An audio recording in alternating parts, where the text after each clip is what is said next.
অনেক দিন ধরে এই ভিডিওটা বানাবো ভাবছি। এটা কোথায় আমি বলছি, এটা হলো station road, Bongaon station road. মানে এত পরিমাণে জ্যাম থাকে টোটোর, মানে কোনো ডিসিপ্লিন নেই এখানে। যেখানে সেখানে টোটো রাস্তার সাইডে দাঁড় করিয়ে রাখে। আর এখান দিয়ে ওখান দিয়ে টোটো, অনেক দিন ধরে ভাবছি ভিডিওটা করবো। আজ এই যে দেখতে পাচ্ছ টোটোর লাইন, আর এই লাইনটা কিভাবে দাঁড়িয়েছে দেখাচ্ছি, লাইন পড়ে গেছে। এই যে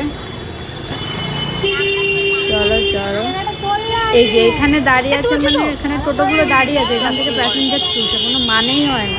মানে এটা ডেলির নাটক হয়ে গেছে এখানে। মাথা ফাথা গরম হয়ে যায় আমার।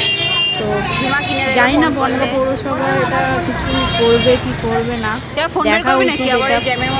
বনগাঁ পুলিশেরও দেখা উচিত আমার মনে হয়। এখান থেকে 1 মিনিটের রাস্তা আমার পার হতে 20 মিনিট লাগলো। মানে টোটোগুলো বিশৃঙ্খলাভাবে চালায়, আর যেখানে সেখানে দাঁড় করিয়ে রাখে। সাধারণ মানুষের জন্য ভীষণ মানে প্রবলেম এটা, ডেলির এটা। তো এই যে ফাইনালি আমি জ্যাম কাটিয়ে বেরোলাম।